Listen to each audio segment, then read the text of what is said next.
Hello and welcome to day one of Fleet Week. I was going to call it the Intergalactic Aerospace Expo, but it is not. It's Fleet Week. It's Aegis Day. I think it's Grey Cat as well. We're going to take a look at the Expo Hall, and then we're going to look on the RSI website.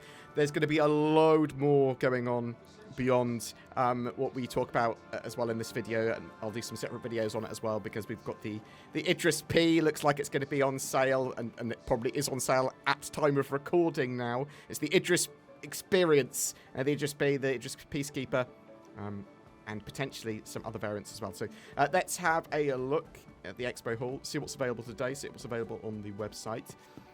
Lots of cool stuff happening with Invictus as well. They've got their Hunt of the Polaris mission and stuff like that as well. But we're going to check out these cool new ships and vehicles. I suppose we'll just start with the center hall. So we've got the Grey Cat MTC. I've not actually played around with the ships and vehicles yet, to be honest, so it's going to be an experience for me as well. So the MTC is basically a support vehicle and kind of mobile armory. So the idea is that it can carry a couple of troops around with it. You've got your pilots. You can have a couple of suits in the back, a couple of people sitting in the back. We say a couple of people. Really, one other person sitting in the back, right? Huh. I thought there was more sitting room. So it looks like it takes a couple of people in. It's got a couple of suit lockers, armor, weapons racks, stuff like that, and a weapon on top. Nothing sort of major or groundbreaking. Just another cool little ground vehicle. This time from Grey Cat. We'll check out how much these will cost on the website in a minute. We've got the Mirai Guardian MX as well. So I believe this is just a more, I was going to say more missile-focused version. Taking the framework of the Guardian fighter and adding even more offensive options. More firepower for taking out stronger opponents. Interesting.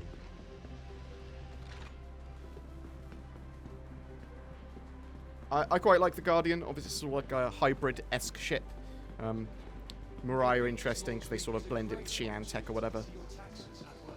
We also have the Starlance Attack, which I really rate as a ship.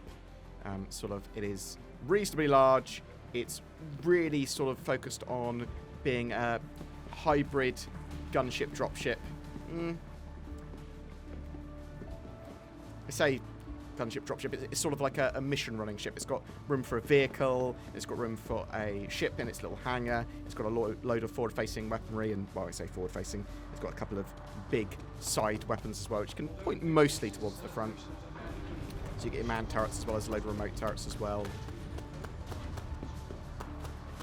Again, I think the Starlance Attack is an absolutely fantastic thing. I really like these compared to the Freelancers, the Starlancers. Got a couple of med beds as well. I believe they are size tier 3. A load of drop seats. A few Marines. Yeah. It's got a lot going on with it, and if you want to run it as a kind of mission runner combat ship, it's, yeah, just absolutely perfect for that. We're going to run into one of the side halls now and see what's going on. I suppose we'll, normally I edit these bits out in between, but there's like little other bits to spy as we go around. So military hardware. We know that there are like blades available.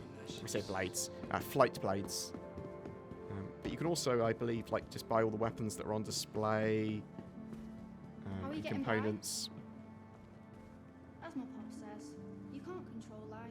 Just gotta live it the best you can. I've had to turn off the voice comms in game just because there was a lot of people talking absolute nonsense. I really like what they've done with the expo halls because they're kind of like real expo halls, right?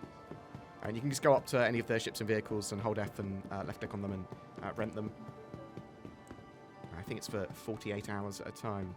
So in this little expo hall, so we're in expo hall 2, logistics. Okay, cool. I like the fact they've going to have this sort of setup throughout the event. Obviously, the ships and vehicles may change around a bit. I say a bit because different manufacturers are going to be in charge on the different days, but some of these areas may stay the same. We've got a Anvil Pisces here. We've got the medical version. I really rate this as well, just because it's a small little medical ship where you can respawn. If you want to do search and rescue, you want to do medical rescue, you want to support troops on the ground, or just take a cool little ship for running ground and FPS missions, I think it's actually a pretty good choice. And they've got quantum drives as well, right, the Pisces.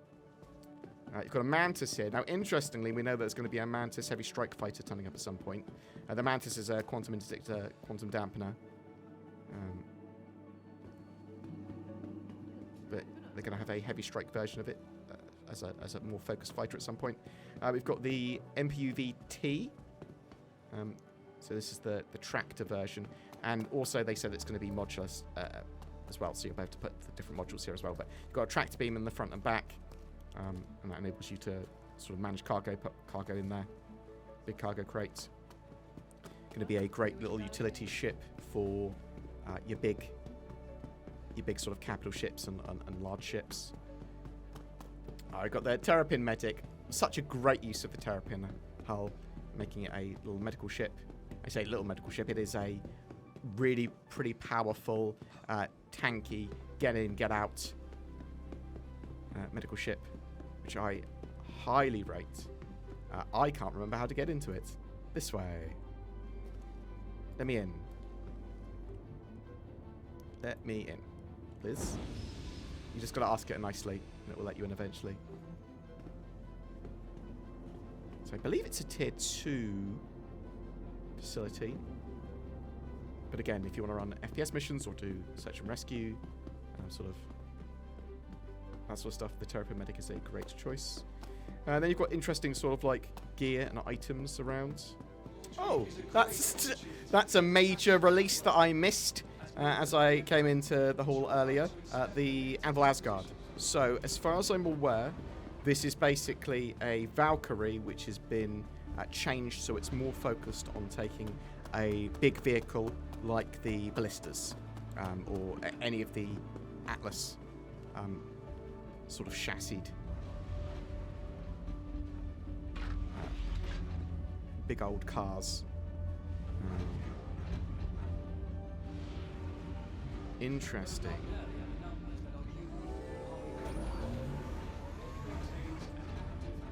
So we'll check this out on the website as well. So obviously it's lost its jump seats. It's no longer a dropship for Marines. But it's got a big turret there. And you can have still a couple of people with it. But I suppose it's trying to get a vehicle to the ground and support that vehicle on the ground with firepower, right? That guy's not having the best time.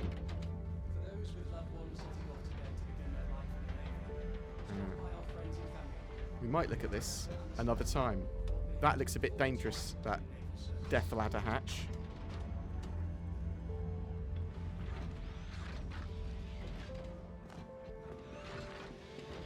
But yeah, so obviously got a few modelling changes compared to the Valkyrie.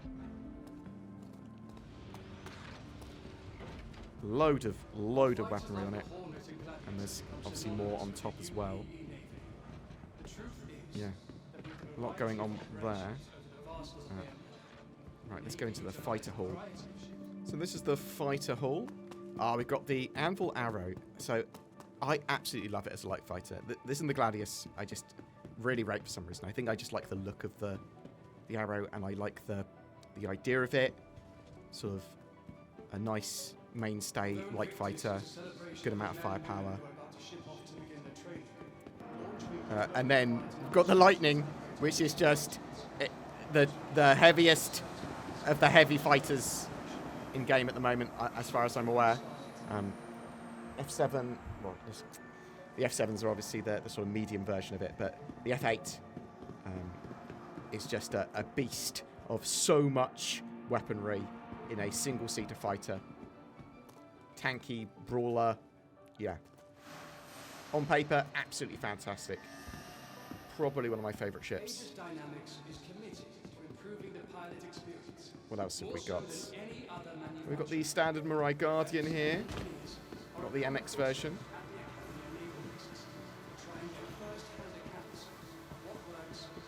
Interesting. So obviously... So the MX basically has 4 weapons rather than the 2. Huh. I mean, if you want it for combat, you're most certainly going to want on MX, right? I wonder if it has any downsides. Interesting. Interesting, interesting. What else do we have over here? Got a Scorpius. Really rate the Scorpius. It's a cool little heavy fighter. X-Wing when it folds out. It's got a manned turret on top. And obviously there's the interdiction version as well, without the turret on top. And this looks like a new turret for it. So we've got a Lesath missile turret, which basically replaces the turret on top with some size 2 missiles, 16. Interesting. And you've got some wobbling missiles here. We've got the Gladius, really cool, older light fighter. It's a mainstay in Squadron 42 as well. Got a lot of love for it. It's supposed to be reasonably tanky. A lot of these ships are going to get a load of sort of polish, and all ships are going to get a load of balance to their intended purpose. Now, what we've got over here, flight blades. So you can pick up these flight blades. Apparently I can't pick them up at the moment. So we'll never get these flight blades somehow. But basically, there's a couple of different types at the moment that allow you to basically reallocate some thrust to either forward thrust or straight thrust, left and right thrust, as far as I'm aware. So, sort of very early days when it comes to AI blades, but these are sort of like the start of that kind of thing, and putting extra things in your computer slots in your ships to give some form of bonus or semi-autonomous sort of play or whatever. But this is just a little stats tweaks. Right, let's go check out what else is around. In the little connecting room, there is a Avenger Titan, and it's one of my favourite ships as well, just because I think it's a great starter ship. If someone wants to start with something a little bit better than a normal starter ship, then I think the Avenger Titan is a great idea. It's got a good-sized cargo bay at the back, and a little interior to walk around in with bed and everything, and it's got a huge range of sort of weaponry upgrade paths as well, and big gun at the front. I just think it's a fantastic single-seater fighter / multi-role ship that's going to allow you to do a load of different mission stuff. I thought it'd be an injustice to not mention it. I'm going to run over to the other side, though. So on this side of the hall, we do have Super Hornet Mark II. It's a cool ship. I do think they're quite fun. But I think I've got so much love for the F8 now, the Lightning, that the Mark II Hornets have fallen off a little bit for me. And what would you believe it? Speak of the devil, and the the F8A will appear. So this is got the skin for the test flight regiment, what they're called, the 888 or whatever, 999 Squadron. So yeah, cool F8A. Let's go have a look at the third hall and what we have here. I don't actually know where you pick up and buy the flight blades. They should be available in game at the moment. Maybe citation needed. Oh, we've got a load of gunships here. So we've got the Hoplite. That looks like. Oh, it's the Harbinger. Well, that makes more sense because it's an actual gunship. So heavy fighter, the Vanguards, the Harbinger. Basically, it's got a load of missiles and that sort of stuff going on. Lots of ballistics and heavy firepower. Obviously folds out, but yeah, they're built for long range, sort of heavy fighter, super durable. Over here we have the Redeemer. Now, Redeemer, very much a focused gunship. Lots of forward-facing firepower. It's had lots of tweaks and stuff and nerfs and things. As I said, all ships are going to get a load of balance and tweaks, and you'll see lots of them change their loadouts, especially when they add engineering into the game. But if you want a ship that has a huge amount of mostly forward-firing weaponry to deal with heavy targets and medium targets pretty well. I mean, it takes out fighters pretty well as well, even evasive targets, because of just the amount of firepower. I really like it. I think it's great. But that's true of most ships in game. I love them. Then we've got the Hammerhead. Sort of, it's got a load of conventional weaponry, and sort of, so loads and loads and loads of man turrets with lots and lots and lots and lots of pew pew. It is going to be fantastic for shooting out fighters, for shooting down missiles, torpedoes, that sort of stuff. A great defensive patrol fighter, something that you'll want in a fleet to help defend your capital ships and waves of fighters, and to help take out screens of fighters and bombers as well, for that matter. Oh, look at these bad boys. It's got a load of torpedoes and bombs around as well at the moment. Oh, awesome. Oh, so you buy them from the... Is that how I buy the blades? Am I just a dum-dum? Cool. How much? That is an expensive torpedo. It is as big as a ship. But yeah, they've got loads of missiles and torpedoes and weapons and stuff around as well. A load of new stuff, the new PDCs and things. Look at these bad boys. Just some massive torpedoes. Some more big boys over here. And it's lots of different types as well now. So there is choice. So we are entering what appears to be the ground hall. And so assumedly mostly ground vehicles here. And the... Is that the Asgard? It is the Asgard, isn't it? Yes. Rather than the Valkyrie. So, we've got the Cyclones here, got the TR, the turreted version. Cyclone goes everywhere. Really rugged little ground vehicle, fits in a lot of ships. And that turret means you can have someone in the back firing, where you've got two people in the front. It's the Warthog. It's a Warthog from Halo. You've got the... is this also called the Lightning?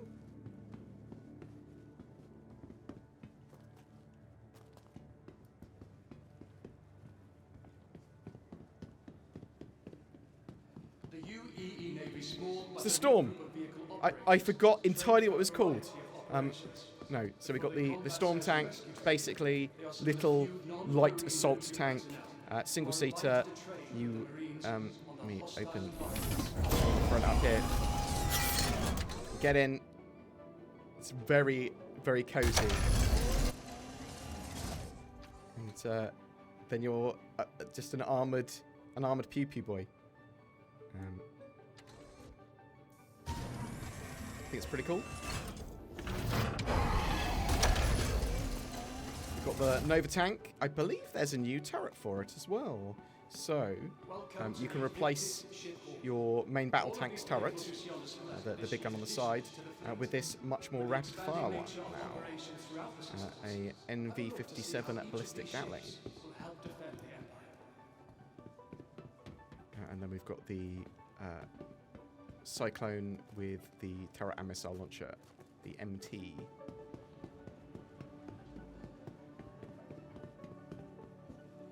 Interesting to see how they do the different days in the Expo as well. It's not going to be until the 17th we have the next manufacturers taking over. Over here we've got the Centurion and the rest of the Atlas chassised vehicles. So Centurion is focused at being Am I getting them wrong? I thought the Centurion was the carrier one. No, the Spartan's the carrier one. Okay, I am getting confused. So the Centurion has got a load of conventional fire. I think it's like a... Is it Shikla?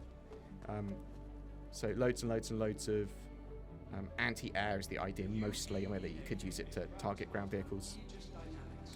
But load of stamina, effectively, it keeps on shooting. And then you've got the Blister, which has obviously got a load of large ordnance to take out, mostly passing ships, sort of repel them. And then you've got the Spartan, which is the more APC, kind of alien APC. Aliens APC. Very cool stuff. There's also some stuff downstairs as well. Oh, and obviously I've forgotten to talk about the Ursa Medivac, which again, I just think is great to have in the back of another ship that doesn't have a med bay to effectively get a med bay.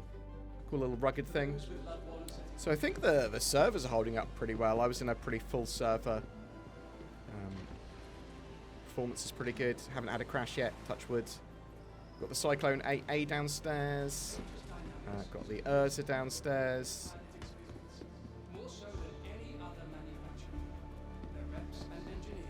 No holo suite, at least at the moment. Do you have some lore pieces and some armor downstairs though? It's interesting, cool looking armor. Can we purchase it? I suspect it's available to purchase on the website. New Quartz SMG.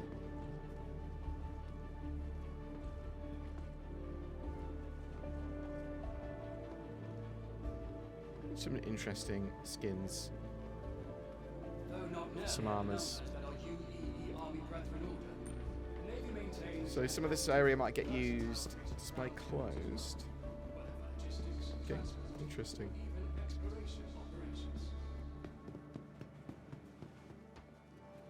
So one of the things that is around though, there is guild script.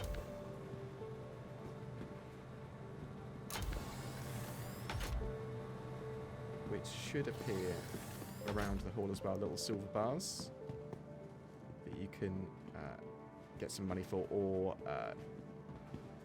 get some rewards from Wicklow. So make sure you have a look around for them. Search all the nooks and crannies.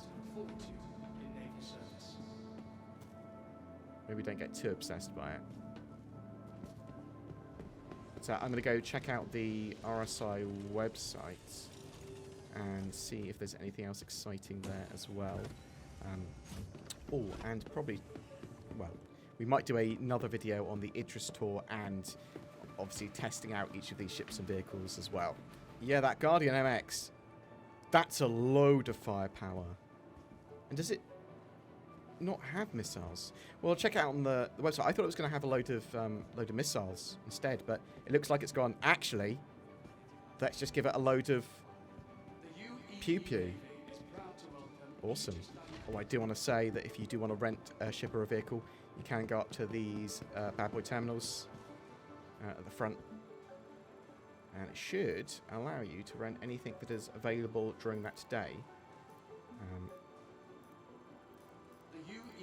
Just checking to make sure I can't spawn the Idris or rent one. Oh, that's a shame. So yeah, there's even more to see at the top of the IO North Archgob Tower. There's the Idris tour up here. Load more big old torpedoes. A big old turret. Designed by Aegis to be used in tandem with some missiles. Cool. Big size 7 missile turrets. You've got these PDCs here as well. The pepper boxes. Basically firing out size 1 missiles to try and intercept other missiles, fighters, more agile targets that you want to do like a almost flak approach with. And then you've got the Idris tour for the Idris P, the Peacekeeper. Now, we'll be doing a separate sort of video looking around the Idris P.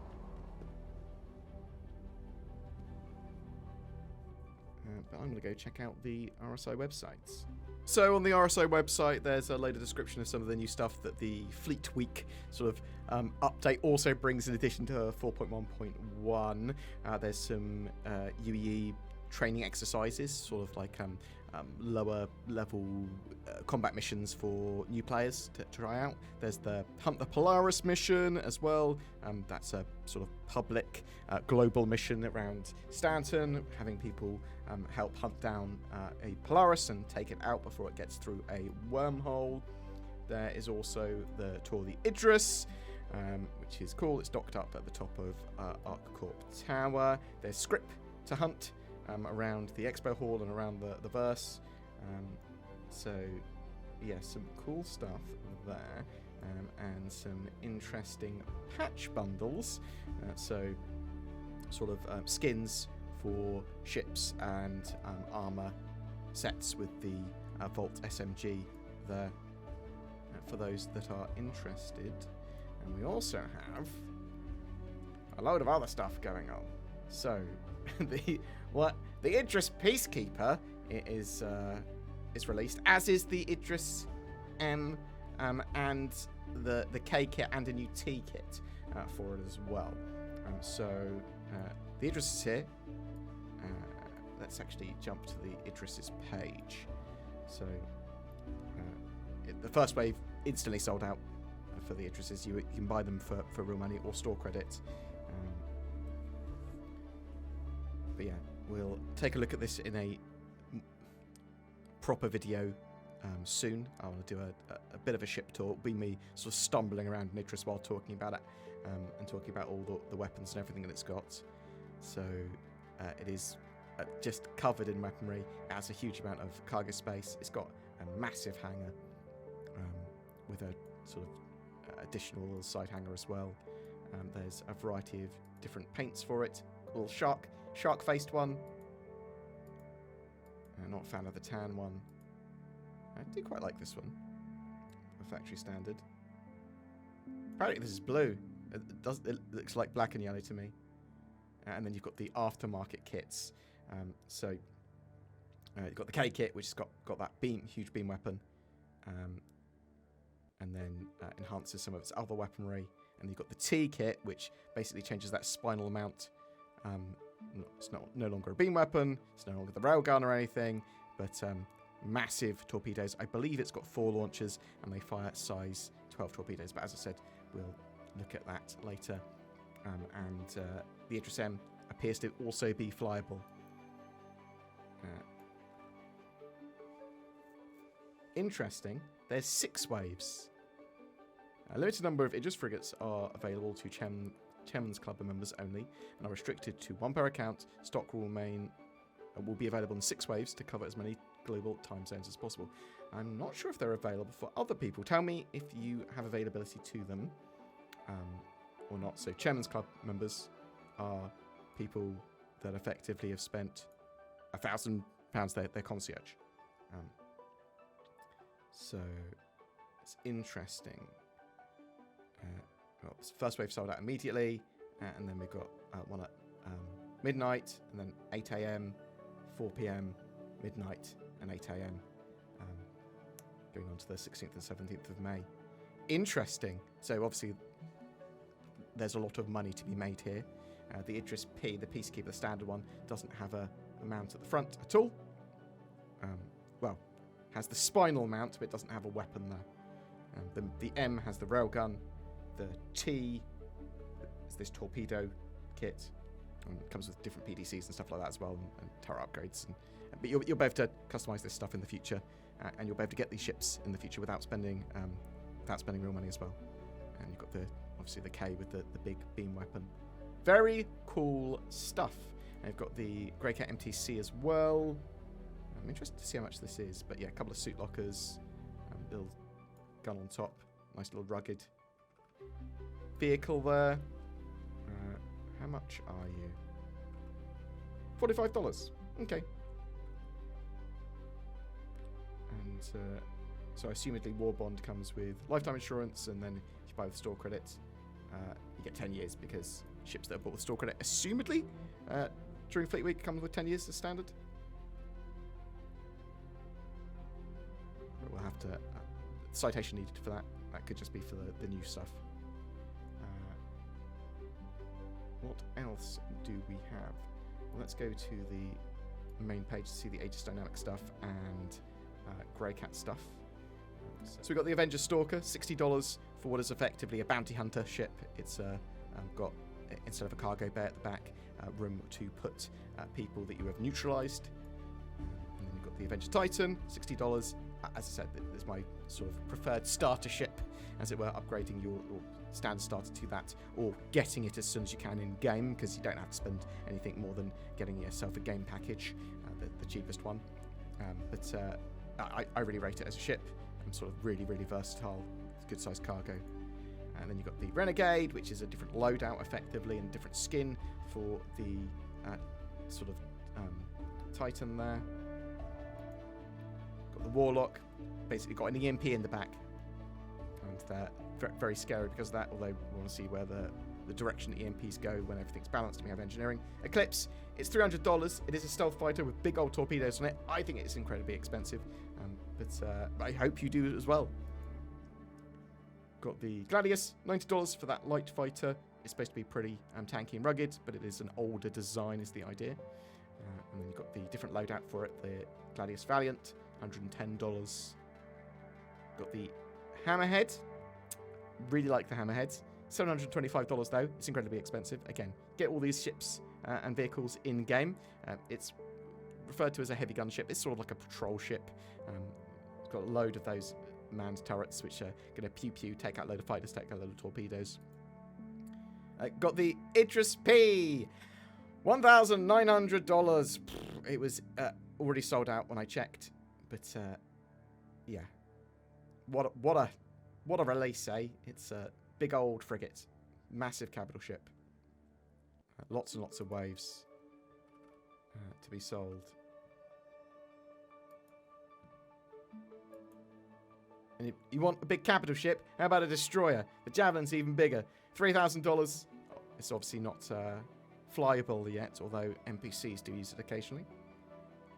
It's got massive torpedoes, loads of guns. It is a terrifying ship to fight.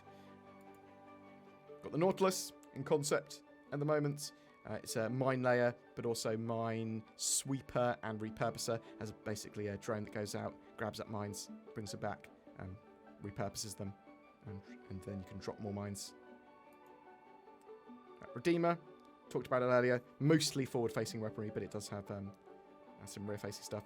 Very powerful gunship. $330. $175 for the Retaliator. Now, assumedly, the Retaliator has got a variety of modules you can pick up. Loads of skins for loads of the ships and vehicles. Yeah, you can buy the modules separately as well. So you've got a cargo module. You've got the torpedo modules, because it's going to have a module in the front and back. It's a smaller front module, I believe. There will be a drop pod module as well. Drop ship module. Actually, let's go back to the Idris and see if the kits are available on this page. No, they're not. I couldn't see the price of the kits. Feel free to tell me in the comments below. I got the Sabre. Really, really cool medium fighter. It used to be my fighter of choice until I moved over to the F8. But sort of high-tech, reasonably stealthy, sort of medium fighter, dogfighter. $175. Cool ship. Got the Comet, which is a different sort of loadout for it. $185 for that. Got the Firebird, which is it's a Sabre frame, but it's more focused towards the Raven's frame, which is a stripped down frame for more typically stealth gameplay.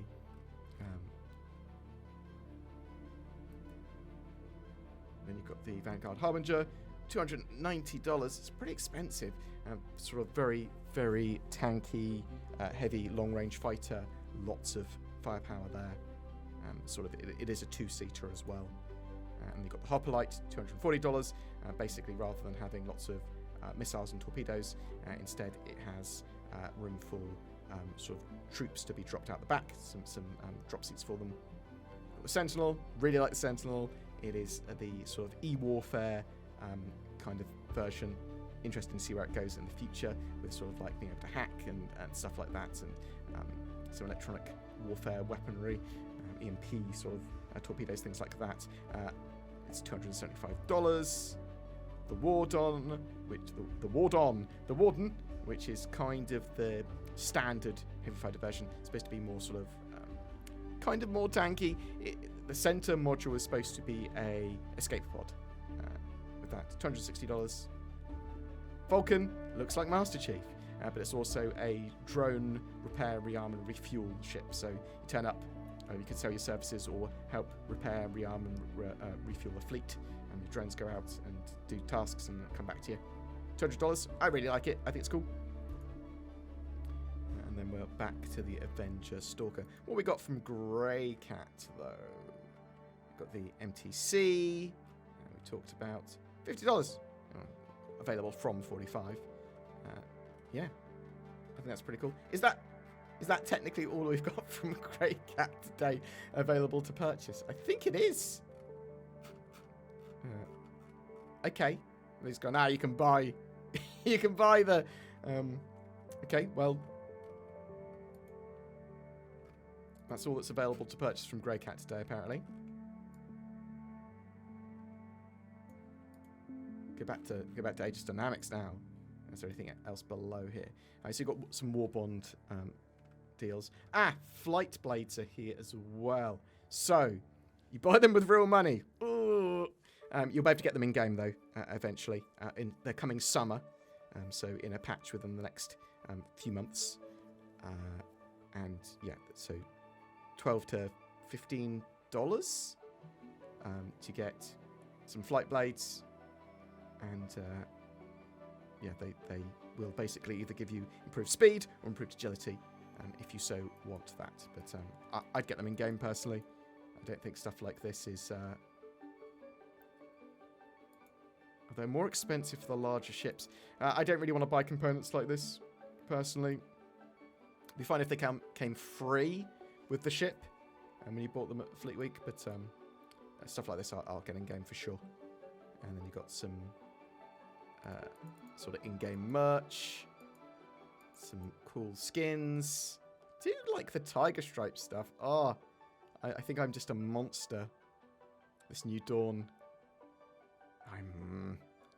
Oh, that could look really nice on my Vanguard Sentinel. Well, tell me what you're going to be buying or not buying during Fleet Week. Are you excited for the release of the Idris P and M to flyable, and obviously these kits that allow you to have a big torpedo launcher or the giant laser? Beam weapons, awesome. I'm glad CIG are able to do this. I suspect this will be potentially their most profitable 3 days they've ever had, because they are, as I said in a previous video, they're effectively able to print money with the Idris, and now that it's supplyable and a lot of people want it, yeah, a lot of people are going to buy it with real money to help support the project. You will be able to get these ships in-game with in-game money, and that's how most people should get them, in my opinion. But I'm not going to tell you how to spend your money. Maybe you want to, donate it to us, or click the affiliate links below and stuff like that. Maybe that's useful. Like you got NordVPN and stuff like that. Tell us what you think in the comments below. We'll be checking out. We're talking more about the Idris and the new ships and vehicles and that sort of stuff, and trying them out throughout the week. I think they appear more readily on their appropriate days, so you'll see more on the Asgard. You'll see more on the sort of Mirai Guardian MX and stuff like that on their appropriate days for sure. Thanks very much for watching. Hope you have a great day. Hope you have a great Fleet Week. Tell us things in the comments below. May is about fleets, lots of dogfighting, flying with friends, and once again we've partnered with Lunar Wolves, a Star Citizen organisation looking for recruits. Maybe you might be an appropriate fit. You can check the recruitment page for them down below. But we're giving away a fleet of ships. Commenting on any of my videos during the month of May gets lots of different lucky winners the chance to win a Constellation Andromeda, a F7C Super Hornet Mark II, a Redeemer, and a Cutlass Black. Each winner will win one of those, courtesy of the Lunar Wolves. But wait, there is more. The Lunar Wolves are also giving away an RSI Polaris with lifetime insurance to one of their new recruits. Winners of that particular ship will be selected randomly from eligible org signups, but the rest of those ships, they're given away on my channel entirely, so you just need to comment on any of my videos to be in for a chance of winning. Lunar Wolves welcome all who share their passion for adventure and love of Star Citizen, and you can find out more about them on the lunarwolves.org webpage as well. If you would like to further support the channel, please don't forget to like, share, subscribe, comment, all that sort of good stuff. We've got join buttons under videos that help support the channel as well. You get some exclusive videos that are going out now. They've got Patreon, which basically does the same. We make daily Star Citizen content here, and that's partly due to the people that go the extra mile and help out the channel. I hope you have a fantastic May, a fantastic Fleet Week, and a great Star Citizen Alpha 4.1.1 experience.